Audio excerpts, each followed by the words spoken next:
When I think of Chicago, I think of deep dish pizza. I think of the bean or gun violence, but I don't necessarily think of rock climbing. So imagine my surprise when I went to Chicago last weekend and found out that they have over a dozen rock climbing gyms. After a long and difficult process of deciding which gym I wanted to go to, I landed on Movement Climbing in Lincoln Park in hopes that maybe I could meet the band while I was there. Now, when I got to Movement Climbing, I did the first thing that I always do when I go to a new gym, which is look at their grading scale.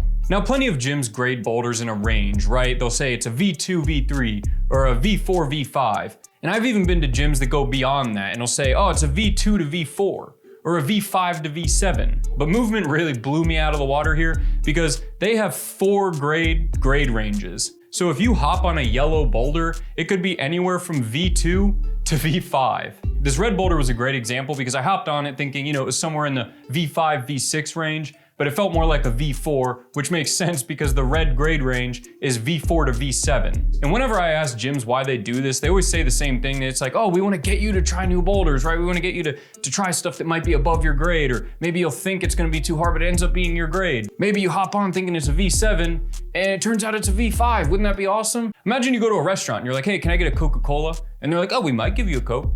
Might give you an iced tea. It's a 50-50 chance. I'm like, why? And they're like, oh, we like to incentivize people to drink healthier beverages here. And then, maybe you get a Coke, maybe you get an iced tea. And I'm like, well, what if I get an iced tea and I don't like iced tea? And they're like, well, you can always order again and take another chance that you might get a Coke next time. It's like, I'm just trying to climb V5. Like, can I not just go to a boulder that says V5 on it and it's like, that's a V5, I wanna climb the V5. But I'm getting a little carried away, so we'll get back to the gym. Now, despite my dislike for the grading system here, I do have to say that the setting was awesome. The setting at this gym was absolutely perfect. Like, I don't think there was a single boulder that I got on that didn't make sense or at least have a good flow to it. It really felt like every boulder in this gym had actual time and just some TLC put into it. Like, people actually wanted to make a good boulder on every single boulder in this gym. I know climbers aren't big on the whole corporations, corporate greed, they're a big company. Movement's got gyms all over the US. Like, you shouldn't support them. And normally I would agree with my climbing community on this one. But Movement did one other thing that swayed me to their side. They set a lot of dynos.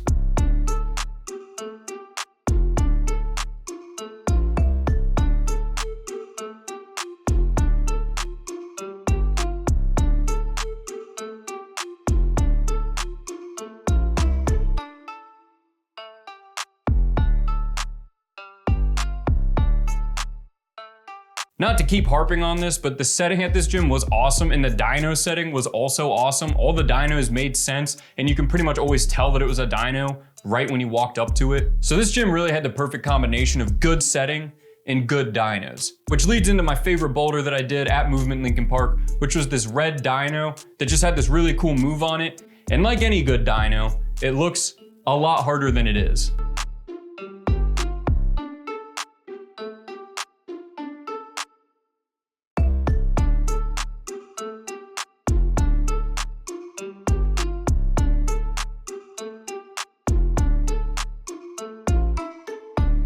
Now, the only real criticisms I had of movement climbing at this point were the grading scale was a little too broad for my taste. I didn't see the band Lincoln Park there a single time, and it was mostly all rope climbing. Like, the bouldering section, it was still massive, but compared to the rest of the gym, it was pretty small. See, if you're a pussy like me and you're afraid of climbing the big, tall, scary rope walls, they actually have a wall for people like us. Movement climbing had a bouldering wall that was long enough to be considered a sport route, but it was on a ramped platform, so the entire time you're only a couple feet above a mat, but you can still climb like a 20-foot route. I honestly thought this was probably my favorite thing at the gym, and that's including all the dynos. But it was just so cool to be able to climb for this long on a boulder and still not be that high off the ground.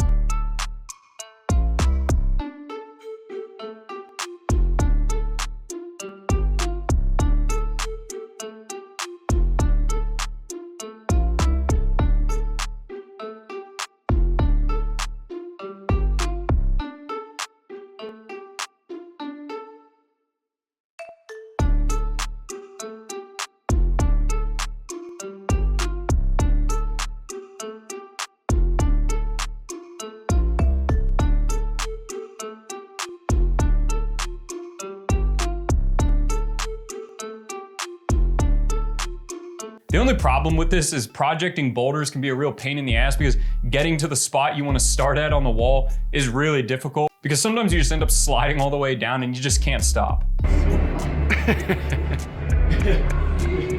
So after an afternoon of climbing, I decided to get out there and experience some of what Chicago has to offer. And I even found this really cool bar called Sluggers that has a batting cage in it. So you can drink alcohol and hit baseballs at the same time. I don't even really like baseball, but this was the coolest bar I've ever been to. Now, I was a bit nervous initially going to Chicago because it was only like 20 degrees there when we were going. And you know, it's called the Windy City. So I was like, oh, am I gonna get blasted with ice cold wind the entire time? But people reassured me. They were like, oh, it's not called the Windy City because it's windy there. It's called the Windy City because of all the gossip. Like people like to gossip a lot in Chicago, I guess. So they call it the Windy City. And I gotta tell you, didn't hear any gossip while I was in Chicago, but I sure as shit felt a lot of wind. So on my last day in Chicago, I braved the bitter cold winds of the not windy city and finally made my way to movement climbing at Wrigley Field. Movement climbing actually has 2 locations in the city of Chicago. And as much as I like the first location in Lincoln Park, the second location blew that out of the water. This gym was absolutely massive and it was all bouldering. It was the most beautiful thing I'd ever seen in my entire life. Now at this point in the trip, my Red Bull reserves were gone. I had nothing left, so I had to go to the front desk to find something to drink. So I asked if they had any Red Bulls and they said, no, we don't carry anything like that. We don't carry any of those nasty, non-hipster energy drinks. But what we do carry are something called yerbas. And I was like, well, shit, I don't have much of an option. So, I grabbed one and I was like, thanks for the yerba, mate. And I have to admit this as begrudgingly as possible. It was actually really good. I enjoyed it quite a bit. So after gulping down my delicious yerba mate, I headed upstairs where I found something even more beautiful than the sight of this gym at first glance. The comp wall. This area was absolutely insane. There were dynos everywhere. Dynos left, dynos right, dynos upside down. All right, there weren't any upside down dynos, but there were a lot of really cool comp style dynos and just a lot of really cool comp style problems in general. Like I love the comp style climbing, with like the zone hold and the finish hold. And I know like a lot of people don't do it because climbers have this weird hang up about any mental changes when you're climbing. Like, oh, if you throw a zone tag in, it's gonna change the way people approach the boulder and then it's not fun anymore. Well, I disagree because I think adding the zone holds definitely makes it way more fun because it's like, you just feel the progress as you're going through. And sometimes like you'll get the zone hold and you'll see that the top is the next hold and you're like, shit, this move is gonna be really hard.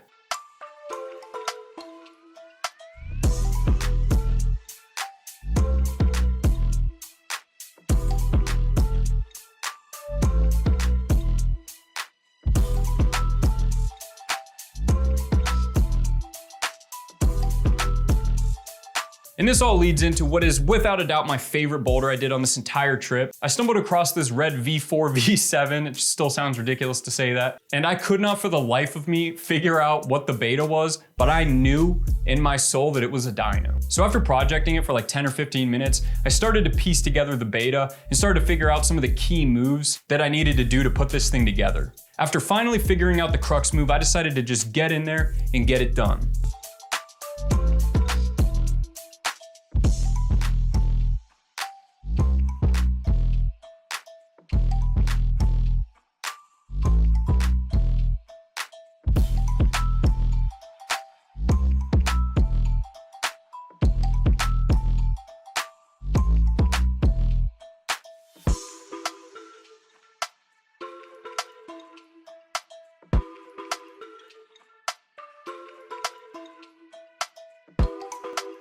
So I know a lot of people that watch are probably curious why I always do a lot of boulders within the same grade range, right? Where I'm always doing like V4 to V6. That tends to be if I'm traveling and I have a short window of time to climb, I usually look for boulders in the V4 to V6 range. Obviously when I travel and I make these videos, I do climb on V7s and V8s. It's just that I don't have the strength to climb them the way I do on lower grades. So I don't find them as interesting to watch on camera. But that's not to say that boulders above V6 are less interesting or anything like that. I just find that to be a good range for me where I can solve boulders quickly and climb them in like a flashy kind of manner that just looks good for YouTube.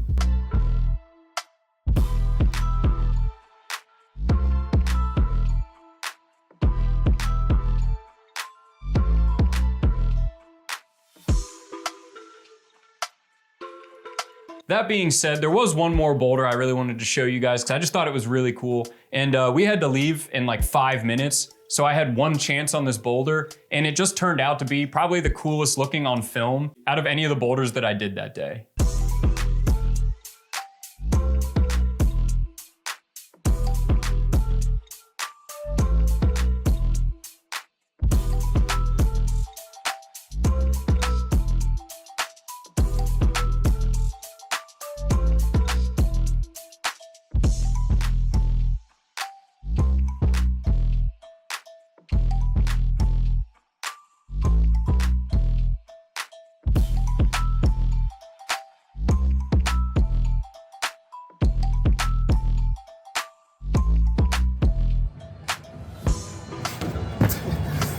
There's no feet. So at the end of this whole trip, I decided that I would rate Movement Climbing Gym because I just had such a good time there and I wanted to really show my appreciation for how good the gym was. So I decided that I would give Movement Climbing 4.5 out of 5 stars because I didn't meet Mike Shinoda at Lincoln Park. When I think of Chicago, I think of deep dish pizza, the bean, and gun violence. But I don't usually think of... Okay.